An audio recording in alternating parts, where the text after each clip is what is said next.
It was a one-day, 12-hour music festival headlined by Chuck Berry. Now, our next guest was there that day. Hughie Leggat is one of the original band members, the bass player, in fact, for the Canadian band Nucleus. He has a unique story about how he met the music icon. Hughie joins us now in studio. Thanks so much for joining us today. You're welcome. Now, as we say, you have this wonderful story, but before we get to that, you know, the world was just shocked to hear of Chuck Berry's death yesterday. What's your reaction to the news? I feel that rock's greatest poet is passed.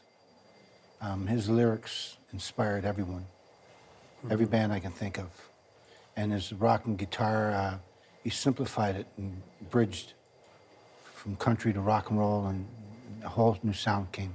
Absolutely. And you mentioned him being a poet, and there's been a lot of references, a number of references, of how his lyrics reflected a reality of a generation that was just emerging on scene, the teenagers, as they were called for the first time in the 1950s.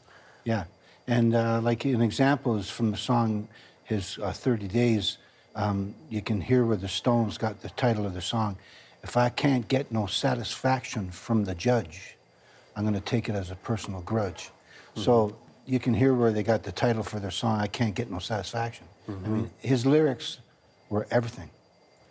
Well, it's just wonderful to hear all of his music today as we pay tribute to him. And as we say, you have this unique story. In fact, we have a picture of you with Chuck Berry that we've isolated to show our audience, and this goes back to 1969. That's there you. That's it. With the long hair there. We've circled you in the yellow. Tell us about the day that Chuck Berry chose you to play with him in Toronto. Well, we were all part of the Yorkville scene at the time, and the word went out that the Doors and John Lennon was going to be on this concert with Chuck Berry, Little Richard, Jerry Lee Lewis, Gene Vincent, Bo Diddley. And so there was nowhere else to be but there, okay? So we were backstage and we're hanging out, and somebody came up to me and said, Hughie, Chuck Berry's bass player, he's a little too nervous to play in front of all these people. There was thousands. Would you do it? And I looked at the guy and I saw him with his bass, and I said, give me the guitar and get out of my way. So no hesitation? None. And I walked out there. I thought I was in the Rolling Stones. The screaming, it was unbelievable. But I saw kids I knew at the front yelling to me, Hughie, what are you doing up there? And I said, check it out, check this out, you know? A moment that goes down, I'm sure, in your own history book is something you'll never forget. It's great. Yeah. Were you at all nervous, though? I know you say without hesitation you jump on stage, but then all of a sudden you're standing there playing your bass, Chuck Berry's in front of you. Did you at any point nod your head and go, what am I doing here? I'm with this legend. Well, what it's like with Chuck Berry, there's not much talking, it's just rocking, okay? And it was one hit after another, and you didn't really have time to be nervous of anything. It was in the middle point when he did a tribute to his mentor, Muddy Waters, that he did the Hoochie Coochie Man, and the tempo slowed down because he was doing a different song from his typical pace, you know? And it was at that point when I looked over, I saw my brother, who was the roadie, and standing next to him was Jim Morrison. So he was watching us too. And I realized then, boy, this is big time. This is really big, you know? And all the movie cameras were rolling by. Pennebaker was doing it, and they were all on rails and stuff.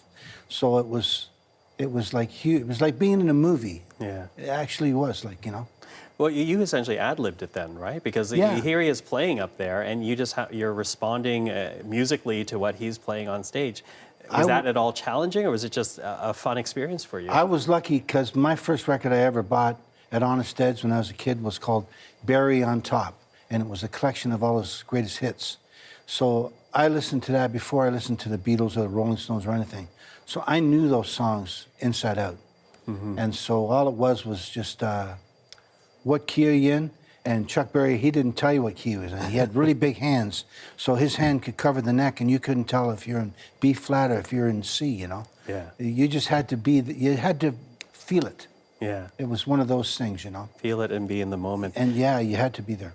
So that's one moment in time, you sharing the stage with Chuck Berry, but I have to say, you know, we're hearing from these great musical legends coming out, paying tribute to him today. I want to know what Chuck Berry meant for you, for your music and for your artistry. Well, I learned how to play the rhythm guitar by listening to Chuck Berry. It's a delicate process, and he just had this way of playing that I couldn't. The only guy I think that understands is like Keith Richards knows what I'm talking about. It's just a fantastic way he plays rhythm, and that got me into it first before the lead work, you know. And then his songs told stories, and it inspired me to become a songwriter as well. Mm-hmm. Well, you know, here we are in a generation where there's obviously still a lot of music being produced, some music that's overproduced. As people look back and listen and hear about Chuck Berry, what do you want young people to take away from his story and his contribution to music? Well, you have to have a groove, okay? And then you have to have the song idea. And then you have to formulate a way to sing that idea. You have to have what they call the hook. And Chuck Berry had all those things. But I mean, he was clever, you know, he was a poet, and he had great subject matter. Roll Over Beethoven. Mm-hmm. What an idea to write for a song. Yeah. And that came from being with his sister. She was always playing classical music on the piano, and he'd want to sit down and play some boogie woogie, so he tried to push her out of the way. He'd say, roll over Beethoven, like, you know, let me do something, right? That's wonderful. Hughie, thank you so much for sharing your stories and sharing your thoughts on Chuck.